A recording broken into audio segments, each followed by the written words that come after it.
Welcome to the C language training videos. ఇది continuation of the previous video.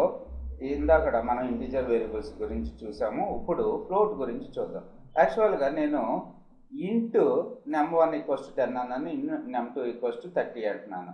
అలాగే యాక్చువల్గా ఫ్లోట్ని తీసుకున్నాను అనమాట. ఫ్లోట్, సో గుర్తుపెట్టుకోండి, ఫ్లోట్ అనేది కూడా ఒక డేటా టైప్. 12 ఫ్లోట్ అంటే ఇందులో మనం ఫ్లోట్ అని తీసుకుంటే మనం ఇంటిజర్ ఫ్లోటింగ్ వాల్యూస్ని సేవ్ చేసుకోవచ్చు. ఇప్పుడు ఈ సమ్మని తీసేస్తున్నాను, %d, ఈ సమ్ వేరియబుల్ని కూడా తీసేస్తున్నాను. నేను ఇక్కడ num1లో 10.25 అని ఇచ్చాను. అంటే ఇది ఏ వాల్యూ అయిపోయింది? ఫ్లోట్ వాల్యూ అయింది.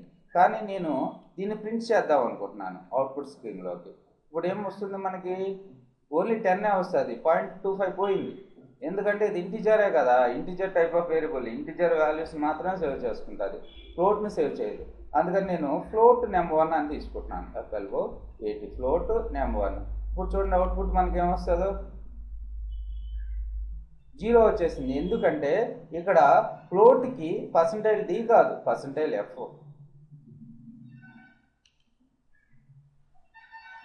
ఓకే, 10.25 వచ్చింది కదా. ఈ విధంగా మనం ఫ్లోట్ వాల్యూస్ని డిక్లేర్ చేస్తాం అన్నమాట. ఇప్పుడు నాకు ఇంట్ అని తీసుకుని ఇంట్ సమ్ అని తీసుకుంటున్నాను, ఈక్వల్స్ టు num1 + num2 అని తీసుకుంటున్నాను. num1 + num2. So statement end అయిపోయింది. ఇక్కడ సమ్, ఇక్కడ సమ్ ఈజ్ పర్సంటైల్ ఏంటి, ఇక్కడ ఇంటర్నే డిక్లేర్ చేశాను కదా సమ్కి, సమ్ ఈజ్ %d F9. ఇప్పుడు చూడండి అవుట్పుట్ ఏమొస్తుందో 40 వస్తుంది. ఎందుకు? మళ్ళీ ఫ్లోట్ సమ్మను కూడా మనం ఫ్లోట్లో తీసుకుంటేనే ఫ్లోట్ వాల్యూ వస్తుంది, లేకపోతే రాదు. ఫ్లోట్ అంటే పాయింట్స్ ఉంటాయి అన్నమాట. F9. Okay, some is percentile, some is 0 వచ్చింది. ఎందుకు? ఇక్కడ %d బదులు మనం ఏమి ఇచ్చేయాలి? %fని యూజ్ చేసుకోవాలి. ఫ్లోట్కి ఏంటిది? 40.25 వచ్చింది కదా. ఈ విధంగా ఫ్లోట్ వాల్యూస్ని డిక్లేర్ చేసుకుంటూ ఉంటాము మనం. నాకు ఇప్పుడు ఒక వేరియబుల్ కావాలి. ఆ వేరియబుల్లో ఆ వేరియబుల్ ఏంటంటే ఇప్పుడు యాక్చువల్గా సెక్సువల్ స్టేటస్ అంటాం, మెయిలా ఫిమేలా, లేకపోతే మ్యారీడ్ స్టేట్, ఎస్ఆ నోనా, వైయా ఎన్నా. ఇప్పుడు నేను ఒక వేరియబుల్ నేమ్ తీసుకుంటాను. ఏం వేరియబుల్ నేమ్ అంటే మ్యారీడ్ అనే, MARRIED, married equals to yes అయితే ఎస్, నో అయితే నో. సో వై అంటే ఎస్ అన్నట్టు. సో నాకు ఇప్పుడు ప్రింట్ఎఫ్లో ఈ మ్యారీడ్ స్టేటస్ను ప్రింట్ చేయాలి.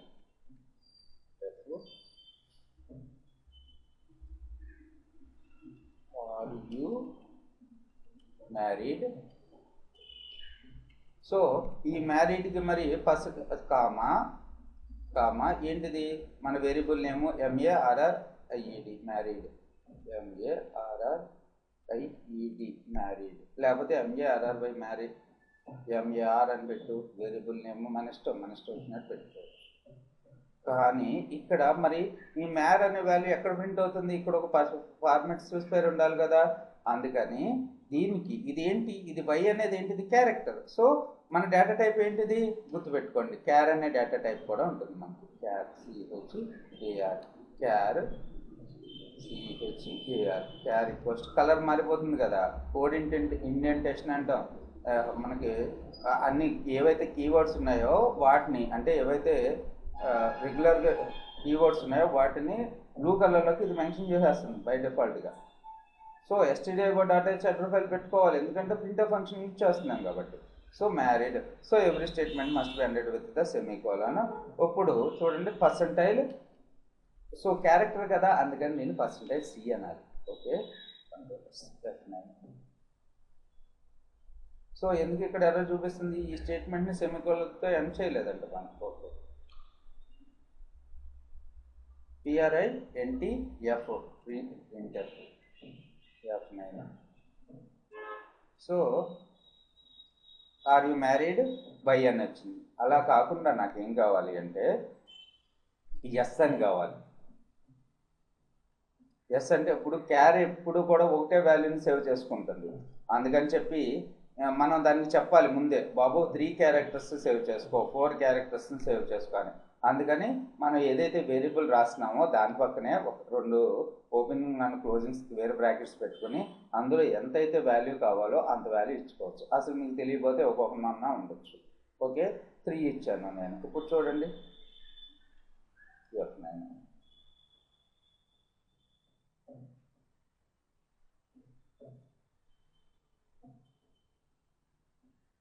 ఏంటంట, ఇన్వాలిడ్ ఇనిషియలైజర్ అంటారు.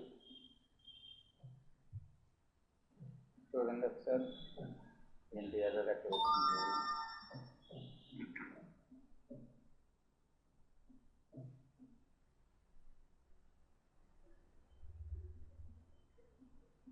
ఎర్రర్ ఎక్కడ వచ్చిందంటే ఈ ఎస్ అనేది ఏంటిది, 3 క్యారెక్టర్స్ ఉన్నాయి. ఇందాక సింగిల్ క్యారెక్టర్ ఉన్నప్పుడు సింగిల్ కోడ్స్ ఇచ్చేసాం. ఇప్పుడు చాలా క్యారెక్టర్స్ ఉన్నాయి కాబట్టి డబుల్ కోడ్స్ ఇచ్చేయాలి. Okay right. So married, are you married అన్న దగ్గర ఏదో విచిత్రంగా ప్రింట్ అవుతుంది. ఎందుకు అంటే మరి ఇక్కడ మన స్ట్రింగ్ను కదా ఇచ్చింది, అంటే గ్రూప్ ఆఫ్ క్యారెక్టర్స్ కదా, అందుకని ఇక్కడ పర్సంటైల్ ఎస్ అని మెన్షన్ చేయాలి, స్ట్రింగ్ అన్నట్టు అనమాట. ప్రింట్ అయిందా ఎస్ అని, రైట్. ఈ విధంగా నాకు ఇప్పుడు ఒక నేమ్ 1, నేమ్ 2, నేమ్ 3 అని చేసుకుని ఆ నేమ్స్ అన్నీ ప్రింట్ కావాలి. ప్రింట్ కావాలంటే ఏం చేస్తాము, so క్యార్ of name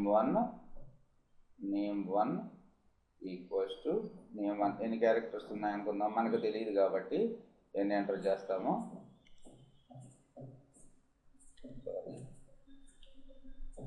name 1 equals to Ramesh. Double codes ఎప్పుడు కూడా రమేష్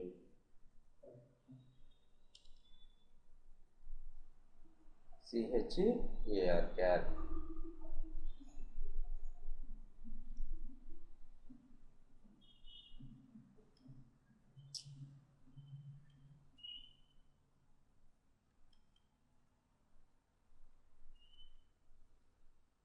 నేమ్ 2 వేరియబుల్ ఇది.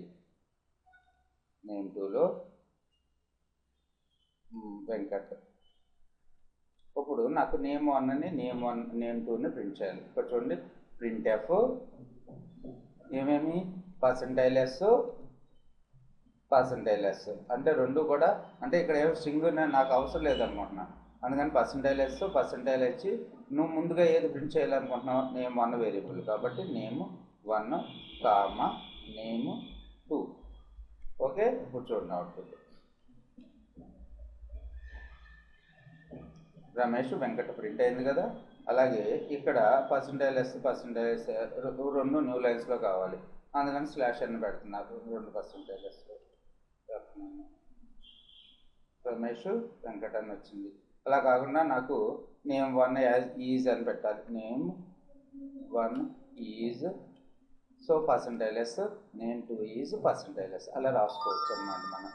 ఓకే, ఈ విధంగా మనం ఫ్లోట్ని, ఇంటిజర్ని, క్యారెక్టర్స్ని, డబుల్ అనే ఒక డేటా టైప్ ఉంటుంది. ఇప్పుడు వరకు ఫ్లోట్, ఇంటిజర్, క్యార్, స్ట్రింగ్ ఇవన్నీ చూసాం కదా. అలాగే డబుల్ డేటా టైప్ ఉంటుంది అనమాట. డబుల్ ఎందుకు యూజ్ అవుతుంది అంటే ఈ యాక్చువల్గా నేను ఇక్కడ ఇంటిజర్లో నెంబర్ 2లో ఎంత ఇచ్చానంటే కొంత ఎక్కువ నెంబర్ ఇచ్చేసాను.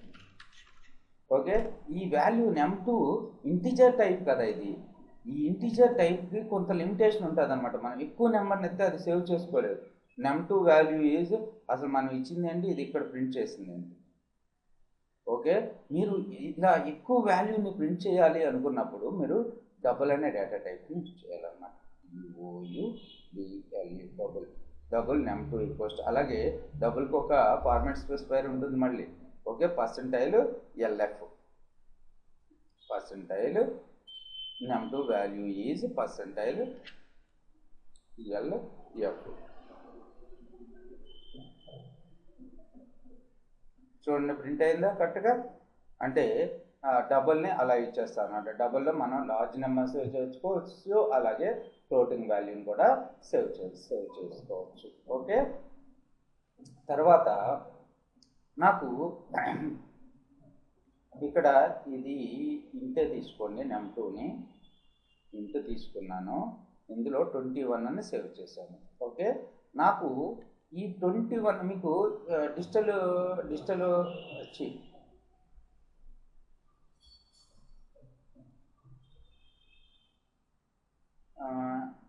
యాక్చువల్గా డిజిటల్ ఎలక్ట్రానిక్స్ అని వస్తుందండి.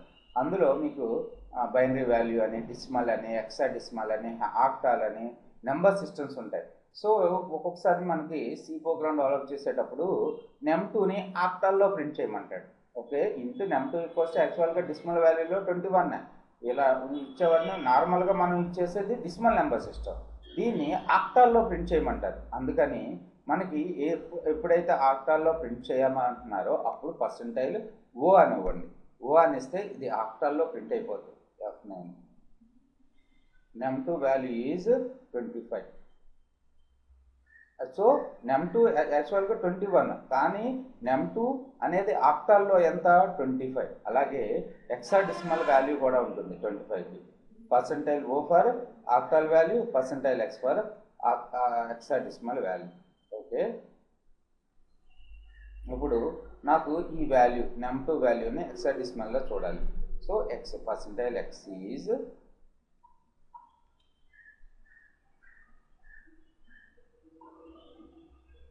Percentile num2 value is 15. 21 కాకుండా అది యాక్చువల్గా 10 వాల్యూ ఎంత, మామూలుగా num2 వాల్యూ 10, దీన్ని హెక్సాడెసిమల్లో ఏ అంటాం. చూడండి ఏ అనేది ప్రింట్ అవుతుందో లేదో. num2 వాల్యూ ఈజ్ ఏ అని ప్రింట్ అయిందా. అలాగే 11 ఇస్తున్నాను num2 వాల్యూ 11 అంటే బి. Okay, B. ఈ విధంగా మనం ప్రింట్ఎఫ్ ఫంక్షన్ని ఫార్మాట్ స్పెసిఫైర్స్ యూజ్ చేసుకుని, లేకపోతే వేరియబుల్స్ని ముందే డిక్లేర్ చేసుకున్నప్పుడు ఎలా ప్రింట్ చేయాలో చూద్దాం. నెక్స్ట్ వీడియోలో ఇంకా ప్రింట్ఎఫ్ ఫంక్షన్స్కి కొన్ని అడ్వాంటేజెస్ ఉన్నాయి, అవి ఏంటో చూద్దాం. Thanks for listening.